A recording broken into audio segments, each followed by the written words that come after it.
The October wind carried a bitter edge through the streets of Mayfair, rattling the windows of the grand townhouses and sending dead leaves skittering across the cobblestones like whispered secrets too fragile to take root. Inside the opulent ballroom of Lord and Lady Pembridge, crystal chandeliers cast their warm glow upon the assembled company,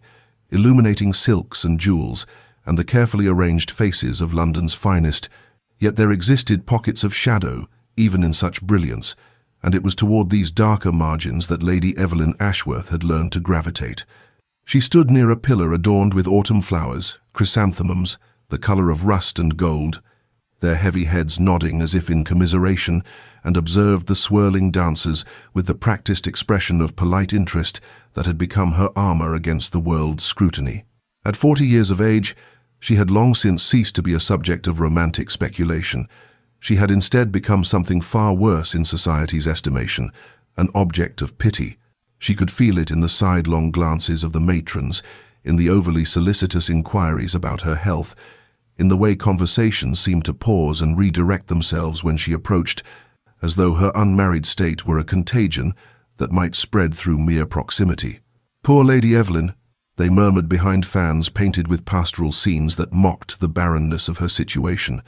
40 and unwed, what a tragedy. Such a handsome woman she was in her youth, and with reasonable fortune besides. One wonders what went wrong. She had wondered that herself, in the early years, but time had a way of filing down the sharp edges of regret until they became smooth and manageable, something one could carry in one's pocket without drawing blood. She had made her choices, or rather, choices had been made for her by duty and circumstance, and the inexorable expectations of family, and she had learned to inhabit the life those choices had constructed with as much grace as she could muster. The ballroom felt close despite its vastness, the air thick with perfume and perspiration, and the cloying sweetness of hothouse flowers forced to bloom out of season. Evelyn lifted her gloved hand to adjust the modest pearls at her throat, her mother's pearls,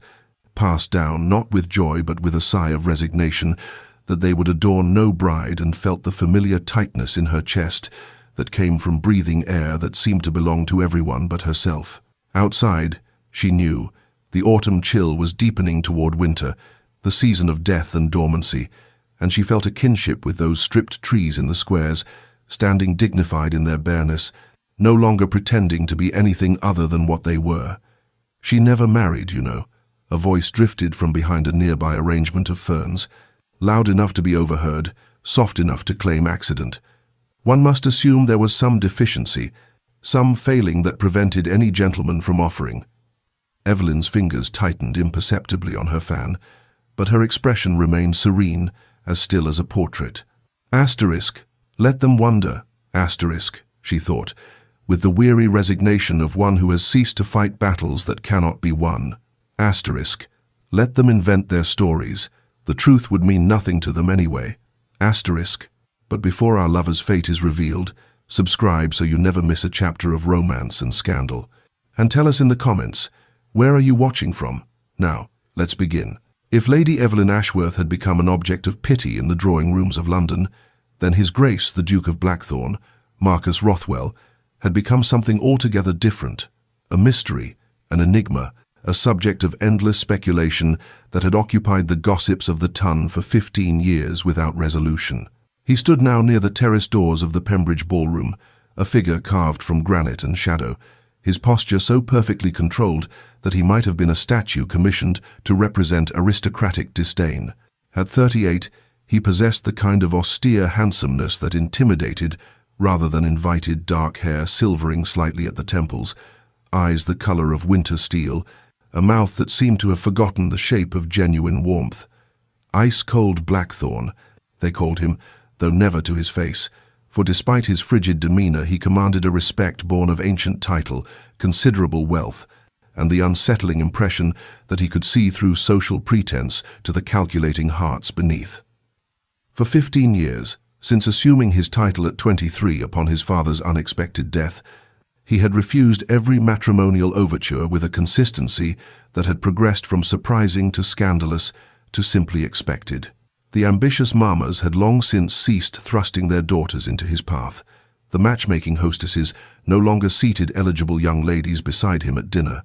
Even the most determined fortune hunters had accepted that the Duke of Blackthorn was simply not to be caught. Society had invented countless theories to explain his obdurate bachelorhood,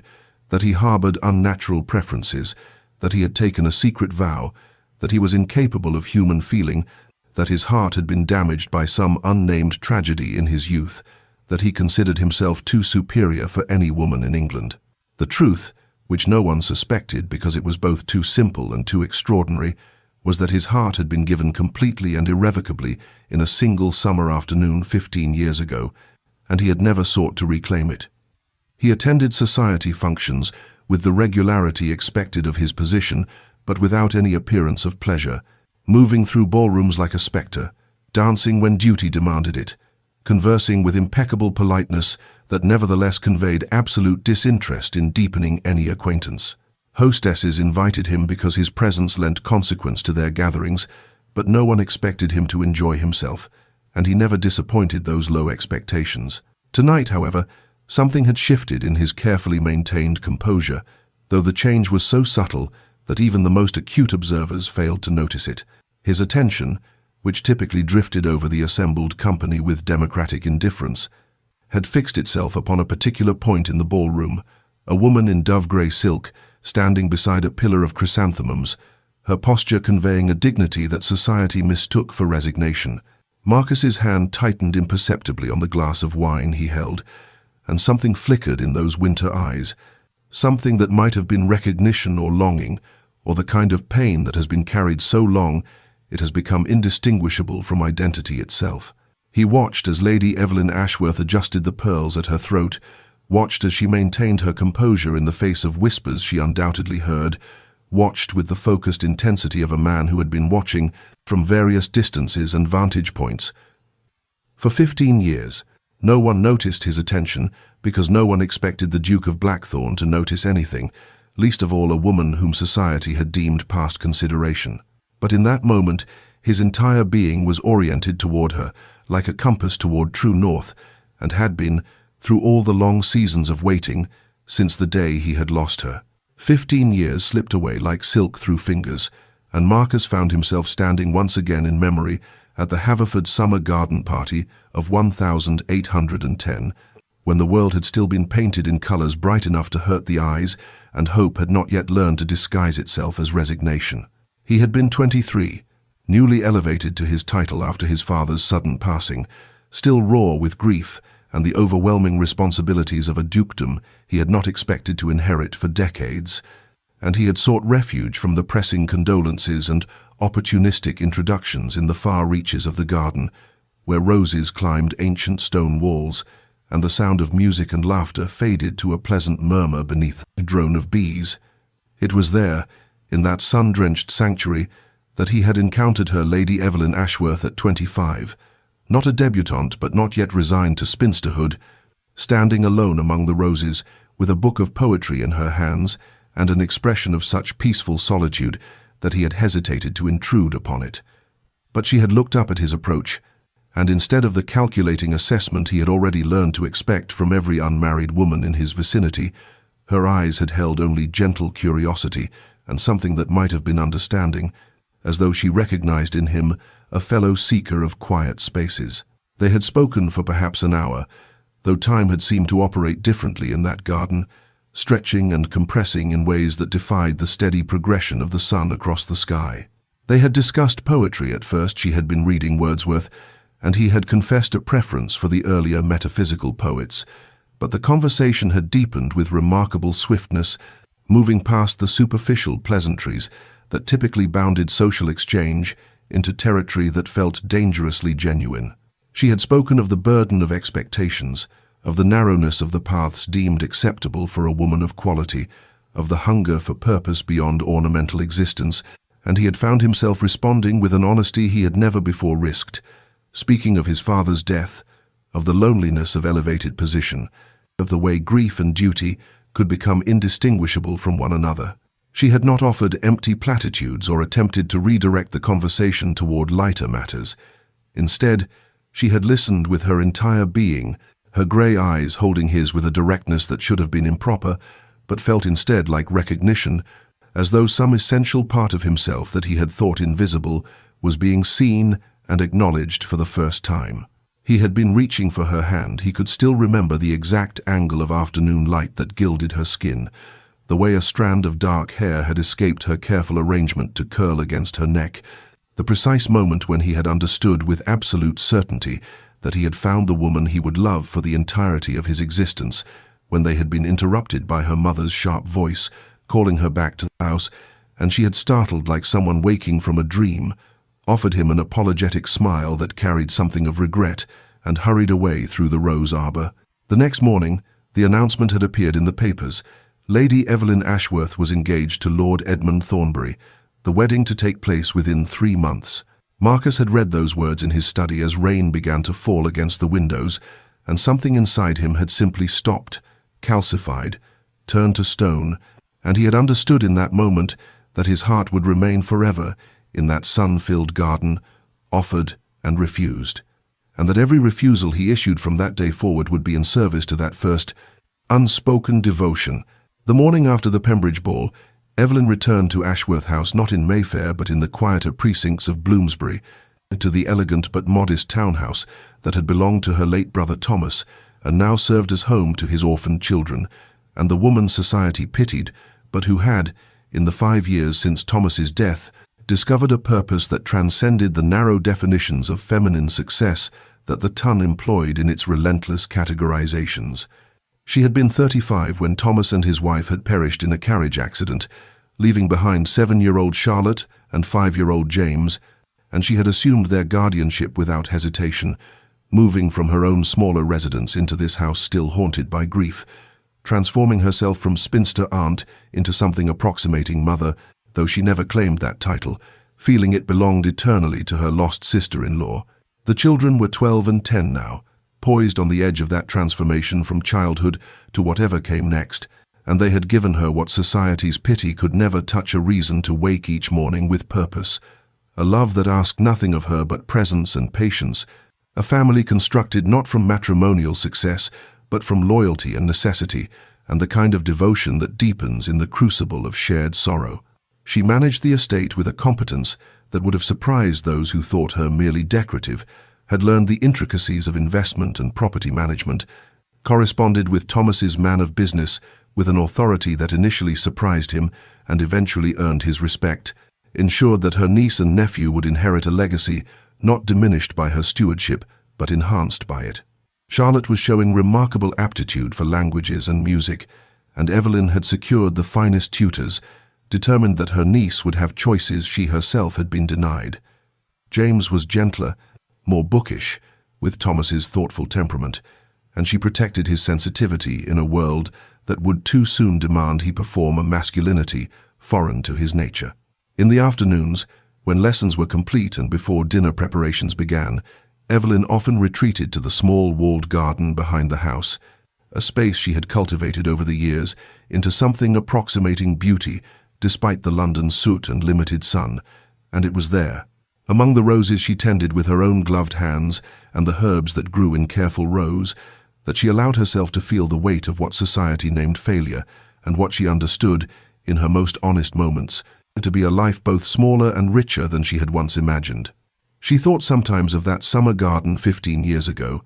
of the conversation that had felt like a door opening onto possibilities she had not known existed, of the young Duke with grief in his eyes and intelligence in his conversation, and she wondered, as she had wondered countless times across the years, what might have happened if her mother had not called her away, if duty and family pressure had not already determined her path, if she had possessed the courage to reach back when he had reached forward. But such thoughts were indulgent, belonged to a younger woman who still believed in the rearrangement of fate. And Evelyn had learned to find contentment, if not joy, in the life she had been given, and to measure her worth not by society's cold calculations, but by the love in Charlotte's eyes when she mastered a difficult passage of music, by James's trust when he brought her his fears and questions, by the garden that bloomed despite unfavorable conditions, by the quiet dignity of a life lived in service to something larger than her own disappointed hopes. The Dowager Duchess of Blackthorn, Lady Henrietta Rothwell, was a woman of considerable perception and even greater determination. qualities that had served her well through 6 decades of navigating society's treacherous waters, and which she now employed in what she privately considered her final great project, and the salvation of her nephew from a loneliness that had calcified around him like armor these 15 years past. She was one of perhaps 3 people in England who knew the truth of Marcus's perpetual refusals, having extracted the confession from him one winter evening, 7 years prior, when grief and solitude had temporarily weakened his formidable defenses, and she had watched with mingled admiration and frustration as he maintained his vigil for a woman he believed forever, beyond his reach, married to another, lost to him as completely as if she had died. But Henrietta possessed an intelligence network that would have impressed the Foreign Office, comprised of ladies' maids and footmen and distant cousins positioned throughout London's great houses, and she had learned within days of Lord Edmund Thornbury's death 5 years ago that the marriage had been unhappy, that Evelyn had been released from that prison, if not into happiness, then at least into the quieter sorrows of widowhood and purpose, and she had been waiting ever since for the proper moment to intervene in what she considered a tragedy of mutual longing and misapprehension. The Michaelmas house party had been her weapon of choice, traditional enough to raise no suspicions, yet intimate enough to force proximity, and she had composed her invitation to Lady Evelyn Ashworth with the care of a general planning, a decisive campaign, emphasizing the informal nature of the gathering, the presence of several blue-stocking ladies who shared Evelyn's intellectual inclinations, the opportunity for Charlotte to meet young people of quality in a less pressured environment than a London season would provide. The invitation had arrived at Ashworth House on a grey October morning when the first frost had silvered the garden, and Evelyn's initial impulse had been to decline with polite regret, for she knew the Dowager Duchess only slightly and could not imagine why such an elevated personage would think to include a woman of her modest social position. But Charlotte had discovered the invitation before Evelyn could compose her refusal, and had responded with such uncharacteristic enthusiasm. "Oh, Aunt Evelyn, please say we might go. I have heard Blackthorn Manor has the most magnificent library, and the Duchess is said to be so kind, and it would be such an adventure," that Evelyn had found her resistance crumbling beneath her niece's bright hope. She had not wanted to disappoint the girl who had already endured so much loss, who deserved what small pleasures could be provided, and so despite the unease that whispered warnings she could not quite articulate, despite the memory of grey eyes in a summer garden that surfaced unbidden whenever she heard the name Blackthorn, despite the certainty that she would be out of place among guests whose consequence far exceeded her own, Evelyn had written her acceptance in careful script, sealed it with wax that seemed to harden with the weight of premonition, and dispatched it before wisdom could reassert itself, and remind her that women of 40 had no business accepting invitations that made their hearts beat faster for reasons they refused to examine too closely. Blackthorn Manor rose from the Derbyshire landscape like something conjured from darker imaginings, all grey stone and imposing architecture, its towers reaching towards skies that seemed perpetually overcast in this northern country. And as the carriage bearing Evelyn and Charlotte wound up the long drive lined with ancient oaks whose bare branches clawed at the October air, Evelyn felt her breath catch with something between apprehension and a recognition she could not name, as though the house itself were a physical manifestation of the man who inhabited it, formidable, solitary, built to withstand sieges, both literal and metaphorical. Charlotte pressed her face to the carriage window with undisguised excitement, but Evelyn found her hands twisting in her lap, smoothing the fabric of her travelling dress with nervous repetition, telling herself that her unease was merely the natural discomfort of a woman unaccustomed to such grand company, that the acceleration of her pulse had nothing to do with memories of a summer garden or the dangerous hope that had taken root despite her best efforts to deny it nourishment. The Dowager Duchess received them in the great entrance hall with genuine warmth that did much to ease Evelyn's initial intimidation, but it was the figure standing slightly behind his aunt, tall and still as carved marble, that drew Evelyn's gaze with magnetic inevitability. And for a moment that stretched between seconds,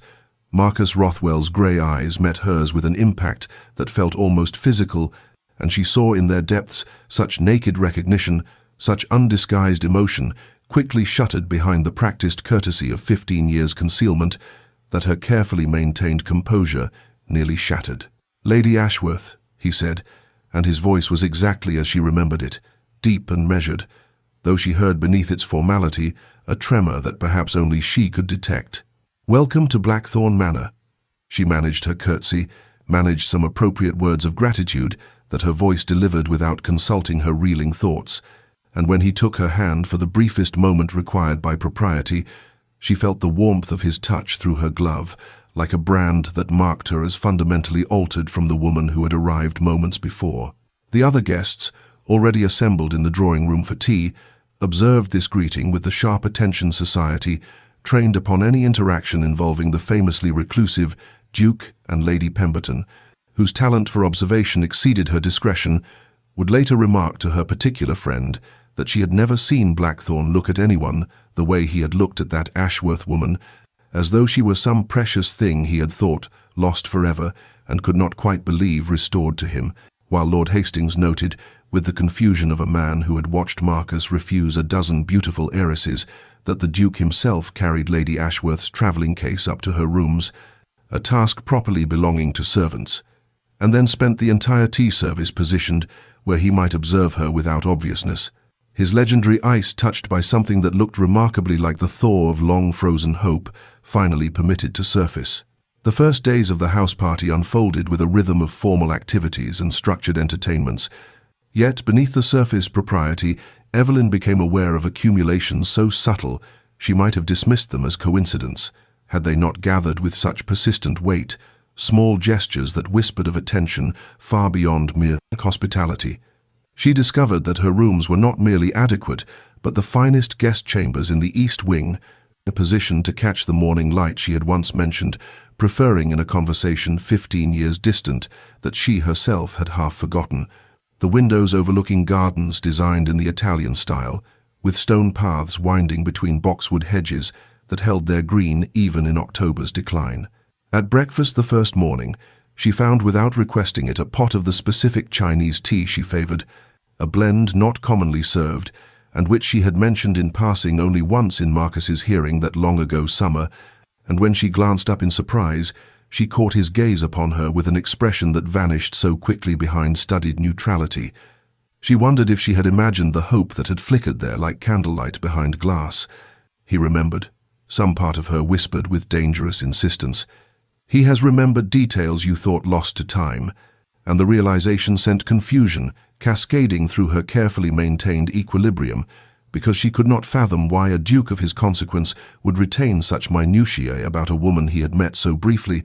but she could not complete that thought, could not permit herself to imagine what such attention might signify,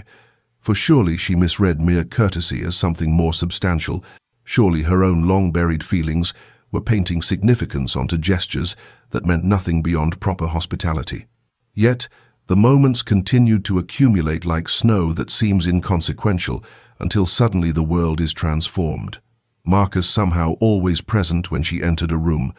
his positioning such that he might observe her without obviousness,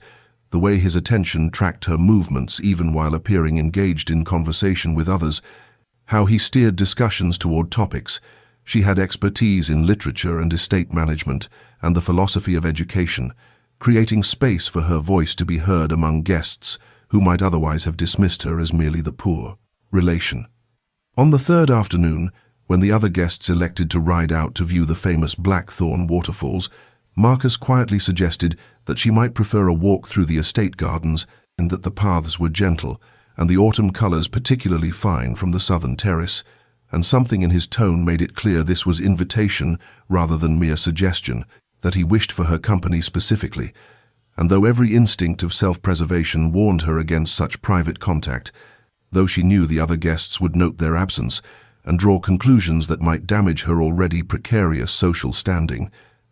Evelyn found herself accepting, drawn by a pull she had felt only once before in her life, in another garden, in another season, when she had been young enough to believe in possibilities. They walked in silence initially, a silence that felt less awkward than weighted with things unspoken, the October air crisp with the scent of dying leaves and earth preparing for winter's sleep, and Evelyn was acutely conscious of his presence beside her, the careful distance he maintained, as though afraid that proximity might shatter some fragile understanding. He spoke first of inconsequential matters, the history of the gardens, the challenge of maintaining such grounds, the various plantings his mother had introduced decades past. But beneath the surface banality, Evelyn sensed deeper currents, the way his voice softened when he mentioned his mother's love of roses, the wistfulness that colored his description of the garden's design, meant to provide year-round interest, as though he were speaking not of horticulture, but of constancy, of beauty that persisted through seasons of barrenness. She responded in kind, describing her own modest gardens at Ashworth House, the pleasure she found in nurturing growth, the satisfaction of patient cultivation, and she felt him listening with an intensity that made her suddenly self-conscious, made her stumble over words that normally came easily, because his attention felt like sunlight after years of shadow, and she did not know what to do with such focused regard. They paused beside a stone fountain where water still played despite the advancing cold, and Marcus turned to face her with an expression that held such barely restrained emotion that her breath caught, and for a moment she thought he would speak something of consequence, would give voice to the questions that hummed between them, like the fountain's music. But then footsteps sounded on the gravel path and other guests appeared, and whatever he had been about to say was lost, shuttered behind the courteous mask he wore for the world, leaving Evelyn with the aching certainty that she had been on the cusp of understanding something that might alter everything, and with the confused recognition that her heart, which she had believed safely dormant, and had somehow awakened without her permission and now beat with rhythms she had thought forever beyond her capacity to feel. The evening gathering assembled in the grand drawing-room, where candlelight flickered against damask walls and cast shadows that softened the formal severity of ancestral portraits. The guests arranged in clusters of conversation that held the peculiar quality of performance that characterized society interactions, each person aware of being observed even as they observed others, and it was Lord Pemberton who introduced the topic that would unsettle the careful equilibrium Marcus had maintained throughout the house party, saying with the thoughtless jocularity of a man well pleased with wine and his own wit, "Blackthorn, we were discussing your legendary refusals, 15 years of them, is it not? Lady Pemberton insists you must have impossible standards, that no woman born could meet your requirements for perfection." The comment drew laughter from several quarters, the easy amusement of those who did not perceive the cruelty embedded in such observation, and Evelyn, positioned near the pianoforte where Charlotte had been playing earlier, felt her attention sharpen on Marcus with sudden protective instinct, saw the almost imperceptible tension that entered his shoulders, the way his hand tightened fractionally on the brandy glass he held, the careful neutrality that descended over features she was learning to read for their subtle variations. "Perhaps," Lady Pemberton added with the archness she mistook for charm, "the Duke awaits some mythical creature of perfection who exists only in imagination, a lady of impossible beauty and accomplishment who will never materialize, leaving our dear Blackthorn eternally disappointed by we mere mortals." Marcus's response came with measured civility that concealed whatever he truly felt. "Perhaps I simply value constancy over novelty, Lady Pemberton, and prefer to wait for what matters rather than settle for what merely suffices." And though his tone remained courteous, Evelyn caught the edge beneath the words, the suggestion of depths these guests could not perceive, and she found herself wondering what constancy he spoke of, what it was he waited for with such patience that society interpreted as cold rejection. The conversation moved onward, as conversations do, turning to other gossip and observations, but Evelyn remained disturbed by what she had witnessed, by the discomfort Marcus had tried to hide, by the sudden conviction that his 15 years of refusals carried significance these people could not fathom, that behind his legendary coldness lay something far more complex than mere fastidiousness or impossible standards. She excused herself early, claiming fatigue though she felt anything but tired, her mind too active with questions that multiplied like shadows, and she sought refuge in the library where she had noticed earlier a collection that included several volumes she had long wished to read, thinking that losing herself in literature might quiet the confusion that had plagued her since arriving at Blackthorn Manor. The library occupied the west wing, a room of generous proportions lined floor to ceiling with books whose leather spines gleamed in lamplight, and she was examining a particularly fine edition of poetry when footsteps sounded behind her and Marcus's voice, quiet and somehow tentative in a way his public persona never allowed, said, "I hope I am not intruding. I often come here in the evenings, but I can leave if you prefer solitude." She turned to find him standing in the doorway with an uncertainty that seemed at odds with his usual assurance, and something in that vulnerability made her bold enough to say, "Please, stay, it is your library after all, and I confess I would welcome company that does not dissect one's character for entertainment." He stepped into the room fully then, and she saw relief cross his features like sunlight breaking through clouds, and he said, "They do not mean harm. Most of them, they simply cannot conceive that some choices arise from conviction rather than caprice," and there was in his voice such quiet weariness that she felt her heart contract with sympathy. "What conviction?" she asked, the question emerging before discretion could prevent it, and for a long moment he simply looked at her with those grey eyes that seemed to hold winter storms and summer skies in equal measure, and she thought he would retreat behind formality, would deflect as he had deflected Lord Pemberton's intrusive humour, but instead he said, "The conviction that some things are worth waiting for, that constancy has value even when the world names it foolishness." And though his words remained oblique, Evelyn felt their weight settle around her like a cloak, both frightening and strangely comforting, as though she stood on the threshold of understanding something that might alter everything she had believed about her life and its limitations. The morning after the library encounter brought grey skies that pressed low over Blackthorn Manor, the kind of weather that seemed to mirror Evelyn's internal state of confusion and dawning awareness, and she found herself in the conservatory, examining orchids she barely saw, while her mind turned ceaselessly over Marcus's words about constancy and waiting, about things worth the patience of years. She was so absorbed in her thoughts that she did not hear the Dowager Duchess approach until that formidable woman's voice, warm with affection and something that sounded like determination, said, "My dear Lady Evelyn, I wonder if you might spare me a moment. There is a matter I feel compelled to discuss, though my nephew would likely consider it interference of the most egregious sort." Evelyn turned to find the elderly Duchess regarding her with eyes remarkably similar to Marcus's, sharp with intelligence and kind with understanding, and something in that gaze suggested the conversation to come would be significant, beyond mere social pleasantries, and she felt her pulse quicken with apprehension and inexplicable hope. They settled on a bench positioned to overlook the gardens, where mist clung to the boxwood hedges like secrets reluctant to disperse, and the Dowager was silent for a long moment, as though gathering words, or perhaps courage, before she said, "I have watched you these past days, my dear, and I have watched my nephew, and I see things that perhaps you do not yet fully perceive, and I find I cannot in good conscience remain silent when a few words might illuminate what confusion obscures." Evelyn's hands tightened in her lap, her heart beating with sudden force against her ribs, and she managed to say,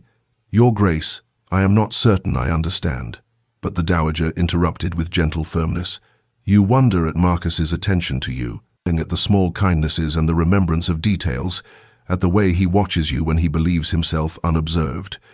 I have seen your confusion, and I have seen also the beginning of hope you are afraid to acknowledge, and I think it is time you understood the truth that has shaped 15 years of my nephew's life." The words fell between them like stones into still water, creating ripples that spread inexorably outward, and Evelyn felt something shift in her chest, some protective wall beginning to crack, and she whispered, "What truth?" The Dowager reached over to take her hand with surprising gentleness, and said, "That Marcus has refused every match proposed to him these 15 years, because his heart was given long ago to a woman he met one summer, a woman with whom he spent a single afternoon in conversation that somehow convinced him she was the only one he could ever love. And when he learned the next day that she was engaged to another, something in him simply stopped hoping for anyone else, stopped considering alternatives, and stopped living fully because the only life he wanted had been made impossible." Evelyn felt the words strike her with physical force, felt the world tilt and reform around this impossible revelation, and her mind raced backward through 15 years to that garden party, to a conversation with a young duke that had felt charged with possibility, and to the way her heart had responded to his attention before duty and family obligation had closed around her like a prison, and she heard herself say in a voice that seemed to come from very far away, "No, surely you do not mean he could not have," but even as she spoke denial, understanding was flooding through her with the inevitability of dawn, illuminating connections she had been too blind or too afraid to perceive. And the dowager said quietly, "He has loved you, my dear Evelyn, through all these years, loved you through your marriage to another, through your widowhood, through every season and every society event where he watched you from distance and never approached, because he believed you had made your choice and he would respect it. And he has refused every other woman because none of them were you, could never be you. And I tell you this not to burden you, but because I believe you deserve to know that the attention he shows you now is not sudden fancy, but the careful emergence of devotion that has waited patiently for any sign that it might be welcomed." The revelation crashed over Evelyn in waves, disbelief giving way to recognition to a grief so sharp it stole her breath as she thought of 15 years lost to misunderstanding and duty. And beneath the grief arose something more dangerous, more terrifying in its intensity, hope, fragile and insistent, whispering that perhaps it was not too late, that perhaps the autumn of her life might hold possibilities the spring had denied. And she wept, then, tears she could not contain, while the dowager held her hand and the mist slowly lifted from the gardens beyond. Weeks passed after Evelyn's departure from Blackthorn Manor, weeks that moved with the strange quality of time that seems both impossibly slow and frighteningly swift,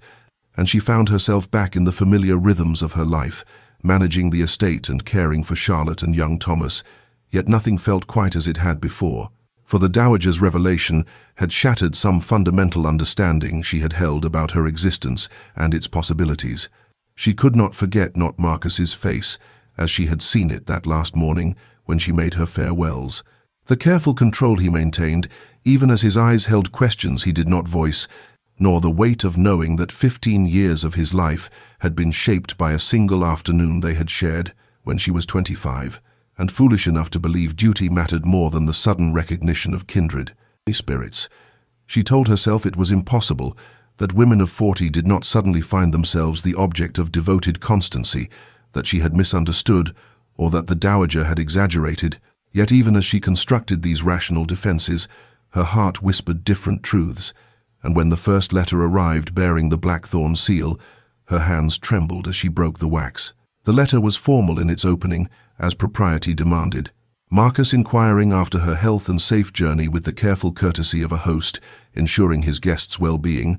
But there in the second paragraph emerged something more, a reference to their library conversation, a hope that she had found the volume of poetry she had been examining, a mention that he had been reading the same poet and found certain verses spoke to conditions of patience and constancy that he had long contemplated. She read the letter 3 times, searching for meanings beneath the surface of polite phrases, and when she finally penned her response, she found herself matching his care, in her words proper yet carrying their own subtle weights, and thus began a correspondence that would span the autumn weeks, like a bridge constructed with infinite patience across a chasm both vast and intimate. His letters came weekly, then twice weekly, and she found herself waiting for them with an anticipation that felt both wonderful and terrifying. For with each letter Marcus revealed himself more fully, his thoughts on literature and philosophy, his concerns for the tenants on his estates, his affection for his aunt despite her meddling nature, and gradually, carefully, like a man approaching something precious and easily frightened, references to the past and to waiting, and to the peculiar pain of loving from distance while respecting another's choices. She learned that he had attended her husband's funeral from the back of the church, unseen and offering no condolences because he had no right to comfort her, that he had watched her take on the care of her brother's children after the carriage accident, and had admired her courage from afar, that every refusal he had made to marriage proposals over 15 years had been measured against the memory of one perfect afternoon when conversation had flowed like water, finding its natural course, and he had known with absolute certainty that this was the woman with whom he wished to spend his life. Evelyn wept over that letter, wept for the young Duke who had loved silently while she had been trapped in a marriage made for duty that brought neither happiness nor fulfillment, wept for lost years and for the impossible miracle of discovering that she had been loved truly, constantly,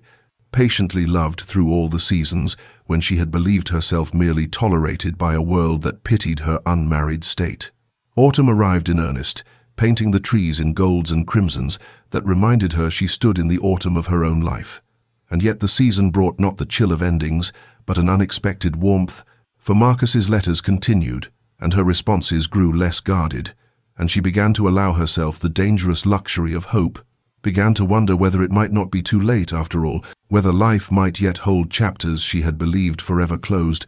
whether a woman of 40 might dare to reach for happiness she had thought belonged only to the young and fortunate. Marcus's letter requesting permission to visit came in late October, when the estate gardens had turned to bronze and gold, and though the formal language spoke of wishing to pay his respects and see how she fared after their correspondence, Evelyn understood the true question beneath the words. Might he come to know the life she had built, the children who had become her purpose, the woman she had become through years of quiet duty and private sorrow? She granted permission with hands that trembled slightly as she penned the acceptance, and when his carriage arrived 3 days later, she watched from an upper window as he emerged, tall and composed in his dark traveling coat, and felt her heart perform that same peculiar leap it had managed 15 years ago in a garden that now seemed to belong to a different lifetime entirely. Charlotte and Thomas had been told that the Duke of Blackthorn would be visiting, and while Charlotte at 15 understood something of the significance and watched her aunt with knowing eyes that held barely suppressed delight, Thomas at 12 cared only that a duke was impressive and might have stories of London, and perhaps know something of horses, and Evelyn loved them both fiercely in that moment for being exactly themselves without artifice or calculation. Marcus's meeting with the children revealed dimensions of his character that letters, however intimate their revelations, could not fully capture. He listened to Thomas's enthusiastic discourse on the new colt in the stables with genuine interest rather than polite tolerance, asked questions that demonstrated actual knowledge and curiosity, and when Charlotte shyly presented a watercolor she had painted of the estate gardens,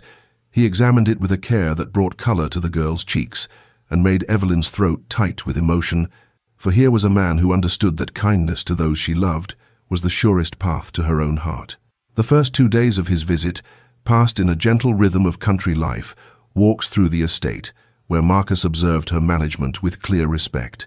meals where conversation flowed easily between the 4 of them, evenings in the drawing room where Thomas read aloud from adventure novels while Charlotte worked on her embroidery, and the adults sat in companionable silence that felt more intimate than any declaration. Then on the 3rd night Thomas woke with fever, the sudden violent fever that strikes terror into any guardian's heart, and Evelyn spent the dark hours sponging his burning forehead and whispering prayers, while the household physician was summoned and pronounced it, likely an ague that must run its course, and when she emerged grey-faced from the sick room at dawn, she found Marcus waiting in the corridor still fully dressed, and he said simply, "Tell me what you need," and something in her chest that had been holding itself rigid for 15 years quietly broke open. He stayed, not retreating to London as propriety might have suggested, not maintaining polite distance as a formal suitor might, but staying through the crisis with a steadiness that proved devotion more eloquently than any poetry, and in the quiet hours of the sick room where they took turns sitting with Thomas while the boy's fever raged and broke and raged again, Evelyn discovered the deepest truth of Marcus's character in small gestures, the gentleness with which he helped lift Thomas to take water, the way he read to the boy in his careful deep voice when delirium made Thomas fearful, the fact that he never once suggested his presence was extraordinary or required gratitude, simply existed as a steady presence in the crisis, as though there were nowhere else he would rather be. And Evelyn understood then that constancy was not merely waiting, but this, the choice to remain present in difficulty, to offer strength without expectation of return, and to love, not just in imagined futures, but in the mundane and frightening present where real life was actually lived. Thomas's fever broke on the 4th morning, with the gentleness of dawn light spreading across a landscape, and when the physician pronounced him past the crisis and needing only rest and nourishment to recover fully, Evelyn felt something release in her chest that had been wound tight with fear, and she stood at the sick-room window watching the pale November sun touch the frost-covered garden, while behind her Marcus spoke quietly to the boy about how brave he had been and promised to show him a particular trick with the new colt once he was strong enough to walk to the stables. Charlotte had fallen asleep in the chair beside her brother's bed, exhausted from her own vigil, and Marcus lifted the girl with surprising tenderness and carried her to her own chamber, and when he returned, he found Evelyn still at the window, with tears sliding silently down her face. Not tears of grief now, but of overwhelming emotion that had nowhere else to go. The accumulation of fear and relief and gratitude, and something far more dangerous that she had been holding back through all the crisis hours. He came to stand beside her without touching, his presence solid and warm, and after a long moment of silence he said quietly, "I have spent 15 years waiting, Evelyn. 15 years in which I might have married another and built a different life. And there were times when I questioned whether I was being foolish, whether devotion to a memory was simply another form of cowardice, whether I was using that single afternoon as an excuse to avoid the risks of real connection." And she turned to look at him then, seeing the lines that time had etched around his eyes, the silver threading his dark hair, the face that had become distinguished rather than merely handsome, and he continued, "But these past days, watching you with Thomas and Charlotte, seeing the life you have built from duty and love, understanding the woman you have become through years, I did not share. I know now that waiting was not foolishness but the only honest choice I could have made, because love is not merely feeling but recognition, and I recognized you 15 years ago as surely as I recognize the sun that rises each morning, and that recognition has never faltered, never dimmed, never been surpassed by any other woman I have met in all the years between then and now." His words broke something open in her that had been sealed since the morning 15 years ago when she had accepted another man's proposal because her father had said it was a good match and her duty was clear, and she wept. Then not quietly but with the full force of grief for time lost and for the young woman who had made a choice she thought was right and had paid for it with years of quiet unhappiness, wept for the constancy she had not known existed until it was revealed to her, wept because at 40 she had believed all chances for genuine love had passed her by, and yet here stood a man who had waited through 15 years of refusals and loneliness because he had recognized in her something worth waiting for. And when Marcus finally touched her, his hand gentle on her shoulder, she turned into his embrace and let herself be held while the November sun climbed higher. And somewhere in the house, the sounds of morning routine continued, and Thomas slept peacefully in his bed, and the world went on turning. But here in this quiet room, two people who had been waiting for 15 years finally allowed themselves to acknowledge that the waiting might be reaching its end. When she could finally speak through the subsiding tears, Evelyn pulled back slightly from Marcus's embrace, her hands trembling as she wiped at her wet cheeks with a gesture that held something almost apologetic, as though she had committed some breach of propriety by allowing him to witness the fullness of her grief and confusion, and she said in a voice still thick with emotion, "You must understand 15 years ago, when my father told me that Lord Ashworth had made an offer,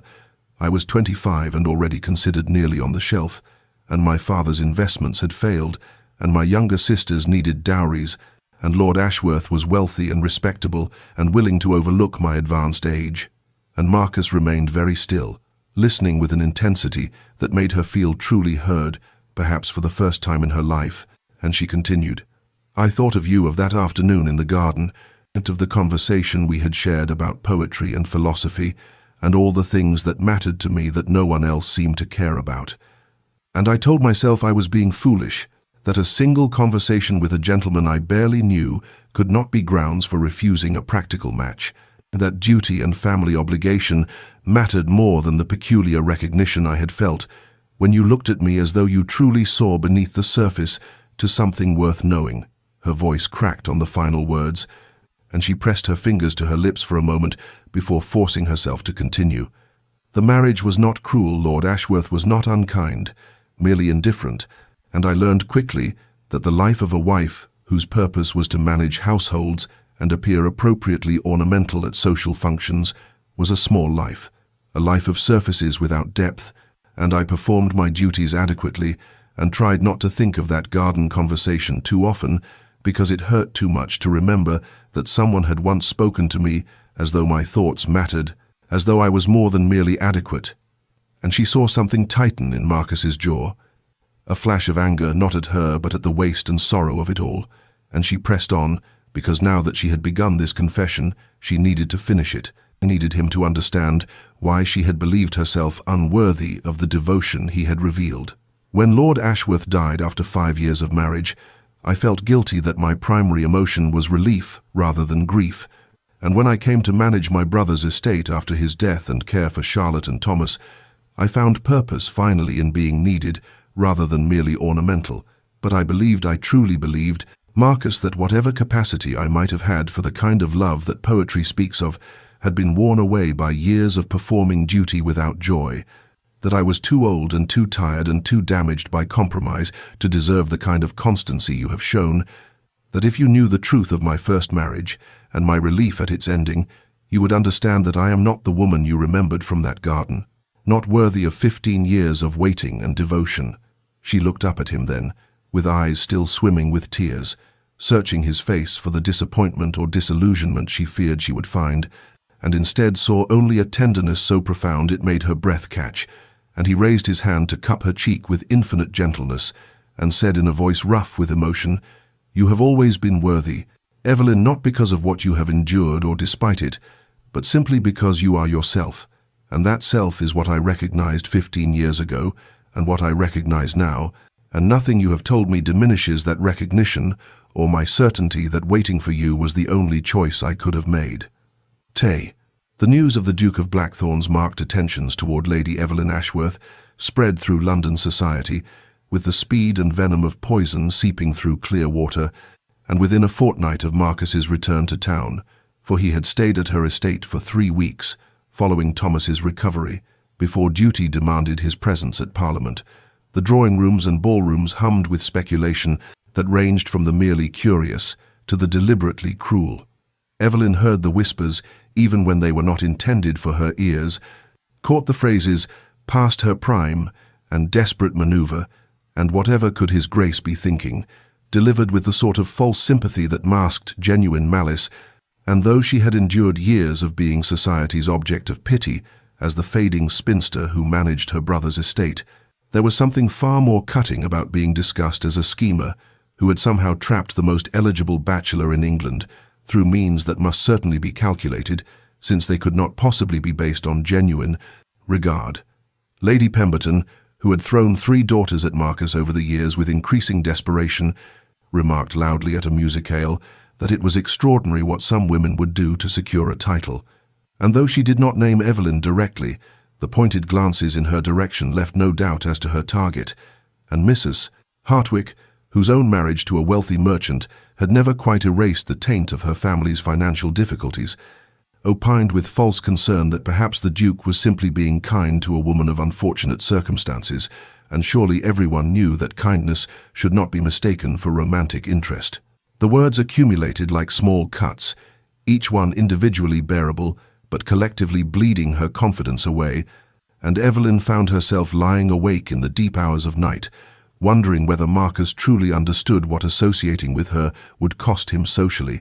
whether his constancy was based on a memory that did not account for the reality of what she had become, a woman of 40, with no fortune, no exceptional beauty, no connections that would enhance his standing, nothing to offer except a heart that had been battered by duty and loss, and was only now tentatively opening to the possibility of genuine love. She thought of his position, of the duties and expectations that came with his title, of the young and beautiful women who would be far more suitable matches, and the old familiar voice of unworthiness that had been her companion through years of performing duty without joy, whispered that perhaps society was right. Perhaps she should withdraw gracefully before she caused him embarrassment. Perhaps true love meant protecting him from the consequences of a devotion that she still could not quite believe she deserved. The internal crisis reached its peak one grey December afternoon, when she sat in her small parlour with rain drumming against the windows and a letter from Marcus unopened on her lap, and she found herself genuinely contemplating whether the kindest action would be to write to him and release him from whatever obligation he felt, to tell him that she understood his compassion, but could not in good conscience allow him to sacrifice his reputation and social standing for a woman whom society had already judged and found wanting, and the fact that this thought brought not relief but a grief so profound it felt like drowning, told her that her heart had already made a choice that her mind was still questioning. But fear of being the source of his diminishment, fear of proving society right about her unsuitability, fear of not being enough, kept her frozen in that parlour chair while the rain continued its relentless rhythm and the unopened letter seemed to grow heavier with each passing moment. Marcus learned of the vicious gossip circulating about Evelyn through his aunt, the Dowager Duchess, who appeared at his London residence on a cold December morning with an expression of such righteous fury that he knew immediately something had transpired that demanded his attention, and when she recounted the commentary she had overheard at Lady Pemberton's card party the previous evening, the speculation about Evelyn's calculated pursuit, the sneering remarks about her age and lack of fortune, the cruel implication that she must have employed some desperate feminine artifice to capture his interest, Marcus felt a cold rage settle over him that was all the more potent for being entirely controlled, a fury not loud but absolute, and he realized with sudden clarity that his careful courtship, his attempts to proceed with propriety and discretion to protect Evelyn's reputation, had instead left her vulnerable to the very cruelty he had hoped to spare her,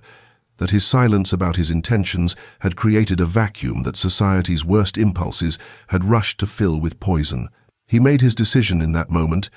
and within 2 hours he had sent word to every family of consequence in London that the Duke of Blackthorn would be attending the Haverford ball that evening, and that he wished Lady Evelyn Ashworth to be informed of his particular desire for her presence, a message so deliberate and formal that it could not be misinterpreted. And when evening arrived, he dressed with unusual care and arrived at the Haverford residence early, positioning himself near the entrance with a visibility that was entirely intentional for a man who typically preferred the shadows of social gatherings. Evelyn arrived with Charlotte as her companion, and he saw the moment she noticed him, saw the flash of uncertainty and something like fear cross her face, and he moved toward her immediately, with a purposefulness that drew every eye in the crowded ballroom, and he bowed over her hand with a formality that would have been appropriate for royalty, and said clearly enough for those nearby to hear, "Lady Evelyn, you honor me with your presence. I have been anticipating this evening with particular eagerness, as there is a matter of some importance I wish to make known," and he offered his arm and led her to the center of the room, where the crowd parted instinctively before them.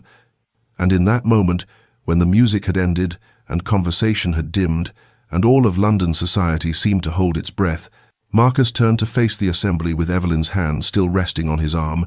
and spoke with the clear authority of a man who had commanded attention in Parliament and would brook no contradiction. "I believe it is time to address certain speculations that have been circulating regarding my attentions to Lady Evelyn Ashworth," he began, his voice carrying to every corner of the ballroom, "and to correct the misapprehensions that seem to have taken root in minds that prefer malicious fantasy to simple truth," and he felt Evelyn stiffen beside him, but he pressed gently on her hand in reassurance, and continued, "For 15 years I have refused every match proposed to me, and society in its wisdom has attributed this to pride, to impossible standards, to eccentricity or coldness of temperament, and I have allowed these speculations to stand uncorrected, because the truth was a private matter that concerned only myself. But I find I can no longer remain silent when that silence permits cruelty toward a woman whose worth exceeds that of everyone in this room, including myself." And there was steel in his voice now, a controlled fury that made several of the assembled ladies pale and gentlemen shift uncomfortably, and he turned slightly to look at Evelyn, whose eyes were wide with shock and beginning to shimmer with tears, and he said more gently, but still clearly enough for all to hear, "15 years ago I met Lady Evelyn at a summer garden party, and in the course of a single afternoon's conversation I recognized in her a depth of character, an intelligence of mind, and a genuine beauty of spirit that I knew I would never find replicated in any other woman. And though circumstances prevented any understanding between us at that time, I have measured every woman I have met since against that recognition and found them all wanting not because of any fault in them, but because my heart had already made its choice." And he heard the collective intake of breath from the assembled crowd, saw Lady Pemberton's face flush with mortification, and he concluded with quiet finality, "I have waited 15 years not out of obstinacy but out of love, and I would gladly wait 15 more if necessary, though I hope most fervently that Lady Evelyn will not require such patience from me and anyone who questions her worthiness or suggests that she has employed any artifice beyond being herself, questions my judgment and insults a woman whose integrity and character surpass those of her critics as the sun surpasses a candle's flame." The silence that followed Marcus's declaration in the Haverford ballroom was absolute, and Evelyn found herself unable to speak or move as tears spilled down her cheeks, while the assembled company remained frozen in shock. And it was only when the Dowager Duchess began to applaud with deliberate approval that the spell broke, and others joined in uncertain acknowledgement of what they had witnessed. But Marcus paid no attention to any of them, his focus entirely on Evelyn as he gently guided her toward the terrace doors and out into the December night, where the cold air felt blessedly cleansing after the suffocating atmosphere of judgment and speculation. They stood in silence for a long moment while Evelyn struggled to compose herself, her gloved hands trembling as she pressed them against her face, and Marcus waited with the patience that had characterized 15 years of his life, until finally she lowered her hands and looked at him with eyes that held wonder and disbelief, and a fragile hope that seemed almost painful in its tentative emergence, and she whispered, "You should not have spoken, so you have made yourself vulnerable to society's censure on my behalf." But he smiled slightly and replied, "I have never cared for society's censure, only for its cruelty toward you, and that I will not tolerate." And then his expression grew serious, and he said quietly, "Evelyn, I realize that this is neither the time nor the place I would have chosen, but I find I cannot wait any longer to ask you a question that has lived in my heart for 15 years. And before she could respond, he continued, "Will you come with me, not now, not tonight, but tomorrow? There is a place I wish to take you, where we can speak without an audience, where I can ask you properly what I should have asked 15 years ago had circumstances permitted." The following afternoon found them traveling in Marcus's carriage through countryside that had grown familiar to Evelyn. Over the past months, and when they turned onto the drive leading to Havenbrook House, the estate where that fateful summer garden party had taken place 15 years prior, she understood with a clarity that stole her breath what he intended, and her heart began to race with an anticipation that felt both terrifying and inevitable. The house itself was closed for winter, its owners in London for the season, but Marcus had obtained permission to visit the grounds,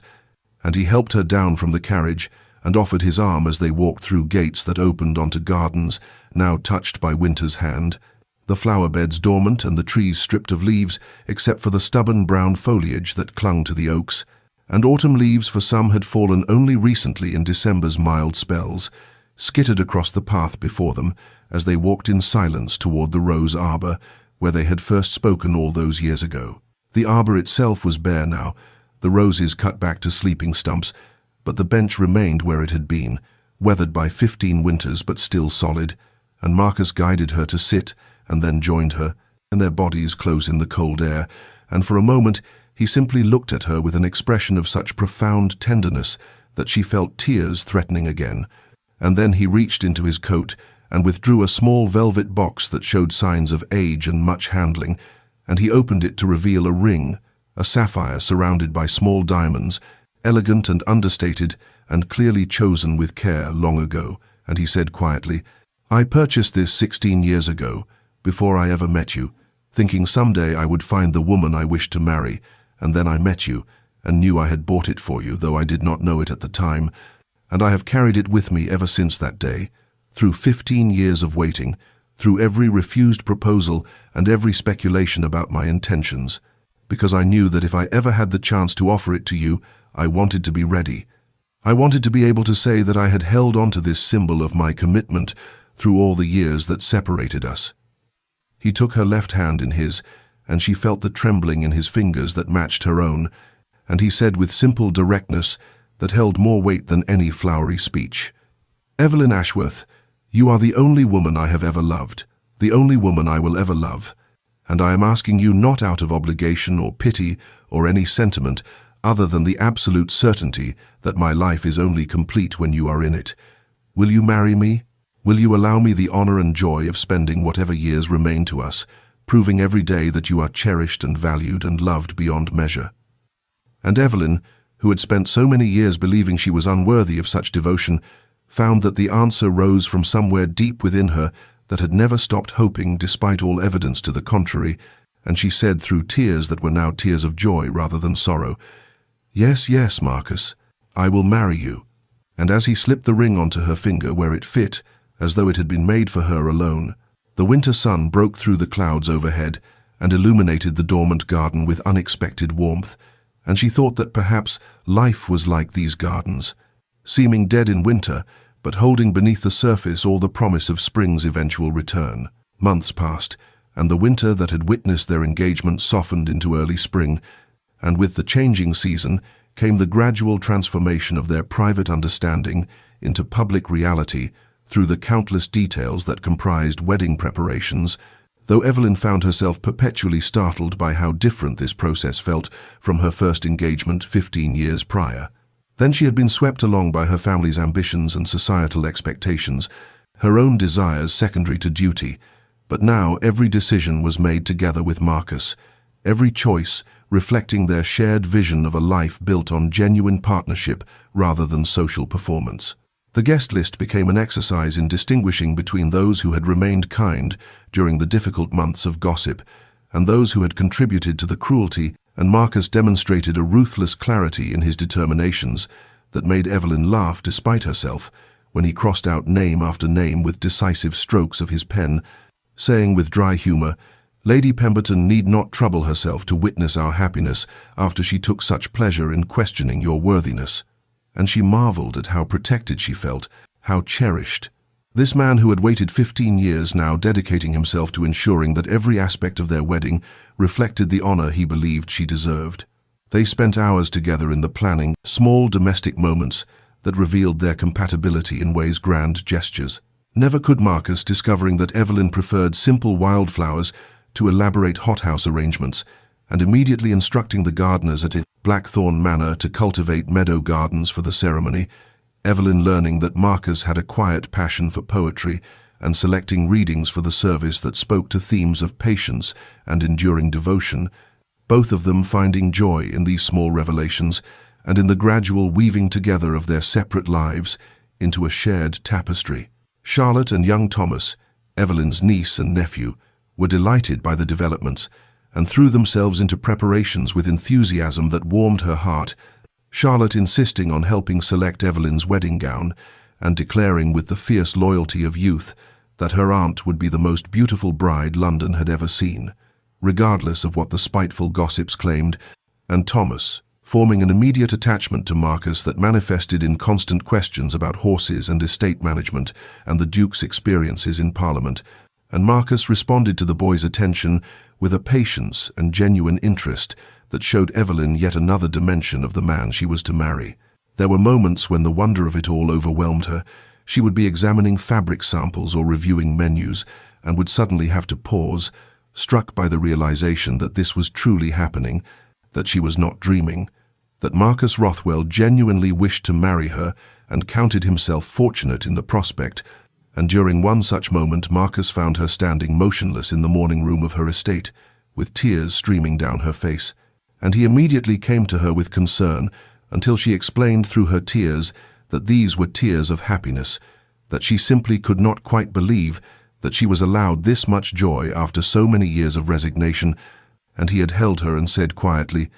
"You are allowed every happiness, Evelyn. You have always deserved far more than life has given you, and I intend to spend the rest of my days attempting to remedy that injustice." The wedding itself was planned for late April, when the Blackthorn Gardens would be at their most beautiful, and as the date approached, Evelyn found herself moving through her days in a state of quiet contentment that felt almost unfamiliar after decades of mere acceptance. And when the morning of her wedding arrived with clear skies and gentle sunshine, she dressed in a gown of ivory silk that Charlotte pronounced perfect, while the girl fussed over the arrangement of wildflowers in Evelyn's hair, and as she prepared to leave for Blackthorn Manor, she caught sight of herself in the mirror and saw not an aging spinster grateful for unexpected rescue, but a woman genuinely loved and choosing love in return,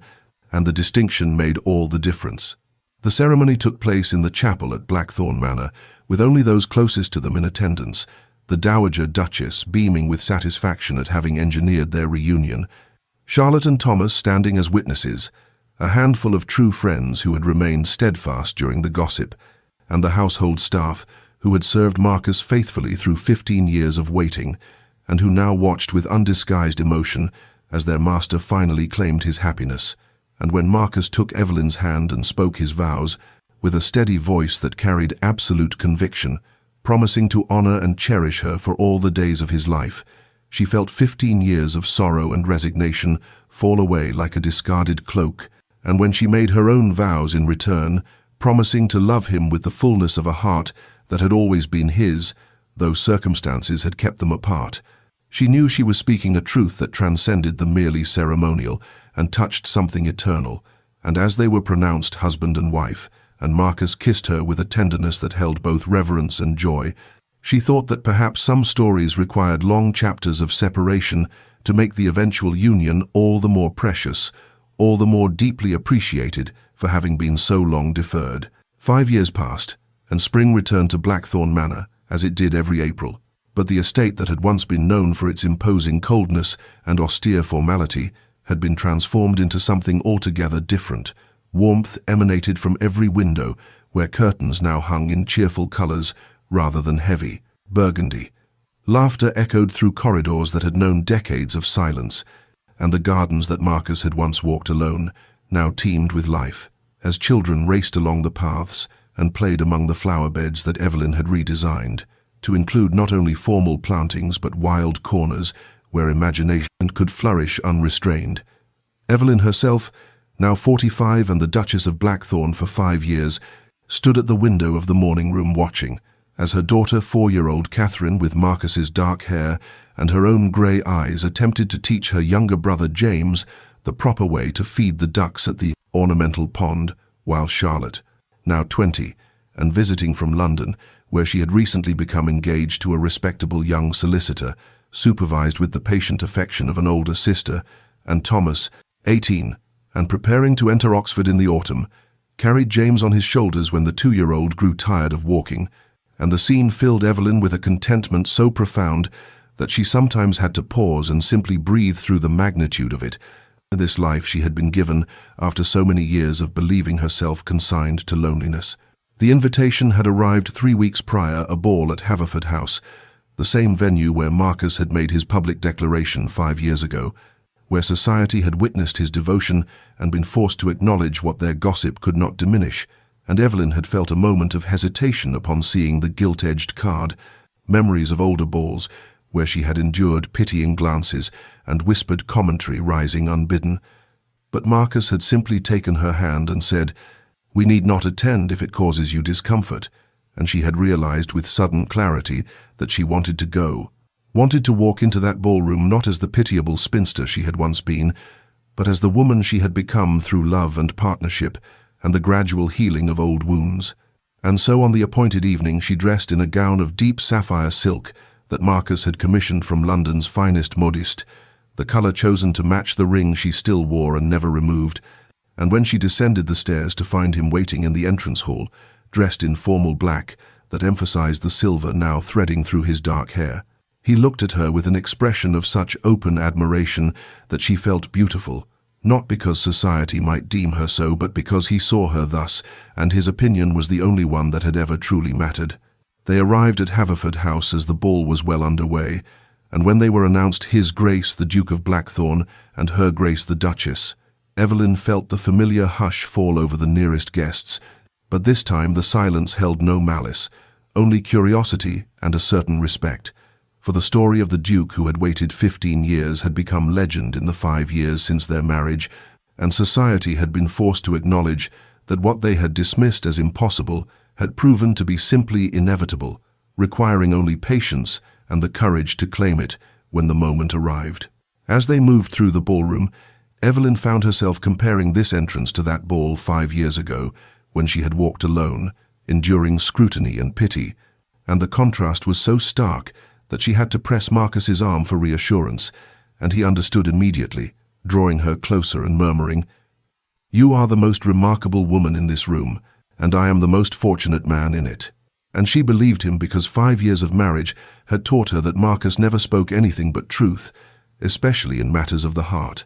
The ball concluded near midnight, and they returned to Blackthorn Manor through roads silvered by moonlight, both pleasantly tired from dancing and conversation, and as their carriage rolled up the familiar drive, Evelyn felt Marcus's hand tighten around hers in a gesture that had become their private language for contentment, for coming home not just to a place but to each other, And when they entered the house, they found the Dowager Duchess still awake in the drawing room despite the late hour, reading by the fire and waiting to hear Catherine recite a poem she had memorized that day. And this simple domestic scene, the grandmother's patience, the child's earnest performance, Marcus's quiet pride as he lifted his daughter onto his knee to listen, struck Evelyn as the truest measure of their transformation. How the man society had called ice-cold now moved through his days with a warmth that radiated from genuine happiness rather than social performance. The daily rhythms they had established over 5 years of marriage revealed a partnership built on mutual respect and deepening affection. Mornings often found them in Marcus's study working together on estate correspondence, Evelyn having proven herself remarkably skilled at managing the various properties and investments that comprised the Blackthorn holdings, her years of running her brother's estate translating seamlessly into Duchess's responsibilities, and Marcus freely acknowledged that the improvements in tenant relations and agricultural yields since their marriage owed everything to her insights and nothing to his previous methods. Afternoons were reserved for the children, both of them believing that parenthood required presence rather than delegation to nurses and governesses. And so they walked the gardens with Catherine and James, read stories, answered endless questions, provided the attentive love that shaped young souls far more effectively than formal instruction ever could. Evenings brought the quiet companionship Evelyn had never experienced in her first marriage. She and Marcus often sitting together in the library reading or discussing the day's events, or simply existing in comfortable silence that required no performance. And it was during these evening hours that she most acutely felt how profoundly blessed she was. How different this life was from what she had resigned herself to expecting. Marcus himself had been transformed by their union in ways that went beyond the obvious addition of family and domestic warmth. The rigid control that had characterized his bearing during those 15 years of waiting had softened into something more flexible and human. He laughed more readily now, expressed affection without the guardedness that had once made him seem cold to those who did not know him. And while he still maintained the dignity appropriate to his position, he no longer wielded formality as armor against potential hurt, and Evelyn understood that this transformation had occurred because he no longer had to protect himself, no longer had to maintain defenses against hope deferred, for hope had been fulfilled, and the waiting had ended in exactly the reunion he had believed possible, even when circumstances suggested otherwise. She herself had blossomed in ways she could never have anticipated. The resignation and quiet sorrow that had shadowed her during those years as a pitied spinster had lifted completely, replaced by a confidence that came not from social position, but from being genuinely known and genuinely loved. And she moved through her days now with a lightness that sometimes startled her when she caught sight of herself in mirrors and saw not weariness, but vitality, not mere dignity, but actual joy. One evening in late spring, after the children had been settled for the night and the house had grown quiet around them, Evelyn and Marcus sat together in the small parlor that had become their private retreat, she with her needlework and he with correspondence that required his attention. And the fire burning low in the grate cast gentle shadows across the room, and after a time Marcus set aside his letters and simply watched her with an expression of such profound contentment that she looked up and asked what he was thinking. And he replied quietly, "I was thinking that I would wait another 15 years if necessary to arrive at this moment, this life, this profound peace of having you here beside me." And she set down her needlework and went to him, settling into his embrace with the ease of long practice, and said against his shoulder, "Then it is fortunate that neither of us must wait any longer, for we have already arrived at where we were always meant to be." And they sat thus for a long while as the fire died to embers and the spring night deepened around the house, two people who had taken the long path to happiness and who treasured it all the more for having understood what it meant to live without it, their patience and constancy finally rewarded with the simple, extraordinary gift of being together, of being home. Dear listener, as we close the pages of this story and let its final echoes settle into silence, I would ask you to consider what we have witnessed together in the lives of Evelyn and Marcus, for theirs is not simply a tale of romance recovered or patience rewarded, but rather a profound meditation on the truth that love recognizes no timeline imposed by society, no expiration date stamped upon the human heart by those who measure worth in youth and novelty rather than depth and constancy. How often we are told, are we not, that certain seasons of life must contain certain experiences, that if love has not arrived by a particular year, then it never shall, that those who reach 40 or beyond without having secured affection are somehow finished with that chapter, relegated to watching from the margins, while others live the stories they themselves have been denied. And yet, Evelyn's life demonstrates the falseness of such cruel arithmetic, for at 40 she stood at what she believed was the end of possibility, and society agreed with her assessment, pitied her for it, whispered about her at balls, and gathered her into that category of women deemed surplus to the marriage market. And she had accepted this judgment as she accepted autumn's chill, with resignation born of exhaustion rather than genuine conviction. But Marcus teaches us something even more radical, does he not? For his waiting was not passive resignation but active faith, 15 years of refusals that society interpreted as pride or peculiarity, when in truth they represented the most profound form of devotion. The willingness to remain alone rather than settle for companionship that was not communion, to endure speculation and criticism rather than betray the truth of his heart. And in this he shows us that real love does not fade with time but rather deepens, becomes more certain, more willing to wait, because it recognizes something worth waiting for. Consider how their story contradicts everything we are taught about timing and readiness, how Evelyn at 40 possessed depths of character that her 25-year-old self could not have offered, how the sorrows she had endured and the responsibilities she had shouldered had refined her into someone capable of true partnership rather than merely decorative companionship, how Marcus's 15 years of waiting had not been wasted, but rather had been the necessary preparation for recognizing and cherishing what he was finally given. And perhaps this is the deepest lesson we might carry away from their experience,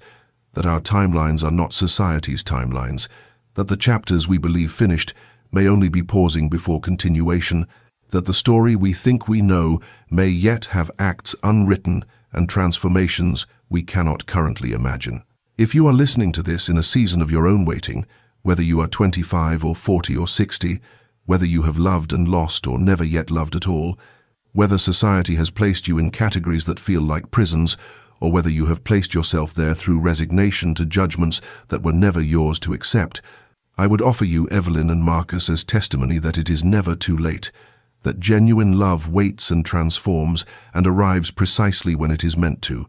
that patience is not weakness, but rather the quiet strength of those who understand that some things cannot be rushed and should not be compromised, and that the waiting itself, though painful, it is not wasted if it prepares us to recognize and receive the gift when it finally arrives. May you find peace in your own timing, whatever season you inhabit, and may you hold space for possibilities you have not yet imagined, and may you rest tonight knowing that your story, like Evelyn's, may yet contain chapters that will transform everything you thought you knew about what your life could hold. This has been a Romantic Tales production, and if this story has touched your heart, I invite you to subscribe to our channel, to share it with someone who might need its message, and to return next time for another journey into the landscapes where patience meets destiny and love finds its way home.